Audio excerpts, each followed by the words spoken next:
Scene 145, take one. My name is Colin McCarthy. I am the creative director for an apparel brand called Rogue Collective, owned by the same gentleman that owns the building. We swooped in and are trying to build a lifestyle brand here.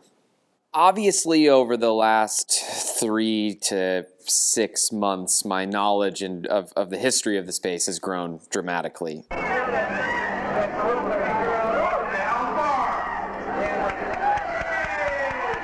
I had heard little bits and pieces about Al's Bar, certainly as compares to CBGB's, which is a comparison you hear a lot. Heard that there were some crazy bands that had played here, that there was a lot of history, bands like Nirvana, the Chili Peppers, all of the punk bands. Black Flag I was very excited to hear about.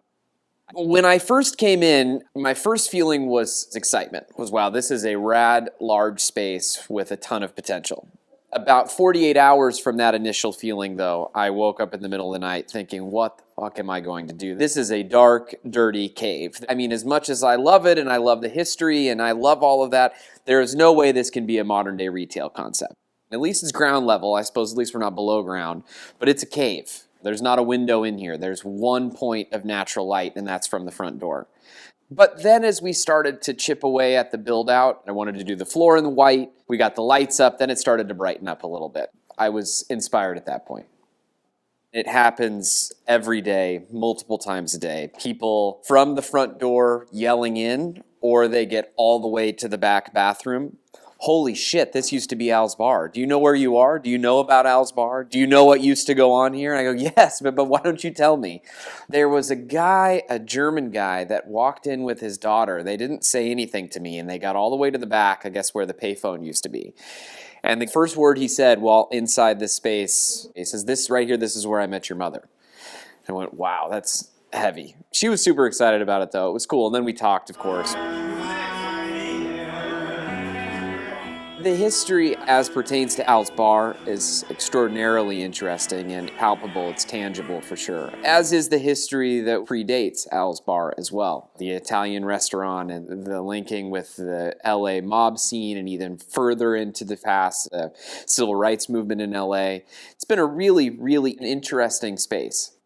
There is absolutely, without a doubt, a tangible energy. It's palpable. It's something that you can smell and feel, and I think it's added to by spray paint on the walls, some old gum that you find around, and all the different old fossils of days gone by that you find as you go. I have not experienced any interactions with the ghost, but the young man who did the mural right behind me, Bo Spencer, when doing this mural, he worked throughout the night. So he would come at 7 or 8 p.m. and he would stay the night here. His girlfriend would come down, they would just paint and hang out. But he came up to me a few days later, he said, dude, when I was painting last night, I kept having the weirdest sensations that somebody was blowing on the back of my neck, and paint chips kept hitting me from underneath. He's like, it wasn't creepy. There was nobody out haunting me necessarily, but there was definitely something going on. And I said, oh yeah, by the way, there's a ghost, I've been told.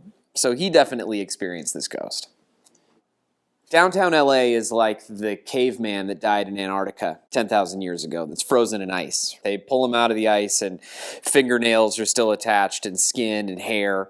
Downtown L.A., from what I can tell, was essentially frozen in Skid Row. And it was fortified on all sides by sort of an impenetrable tent city that a lot of people didn't really want to come down to. And the people that were knew about it and cherished it, and it was part of the culture. But that's sort of what preserved it at the same time. And now as a lot of that starts to get cleaned up, LA is an incredible spot to be in. It's always missed a city center, a nucleus to galvanize the rest of the town around it. Downtown LA can absorb the gentrification better than maybe other neighborhoods in town. I think the sky's the limit, though. This building was built in 1905. In other countries, that's not very old. But for the U.S., that's a decent amount of time. And certainly the West Coast, that's a decent amount of time. So there's some history here. The roots run deep, as they say.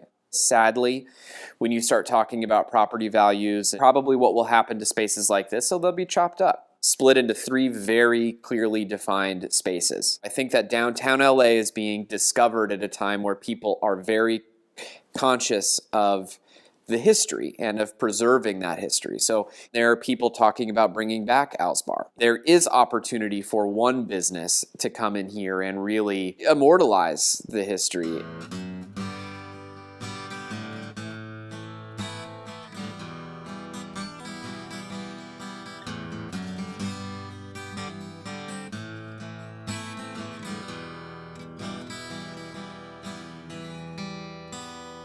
I think the sky's the limit. I think downtown LA is going to be a super special spot. And I think that the Arts District will always maintain, or certainly for our lifetime, will maintain that flavor. Lord knows what's after that, though. Okay.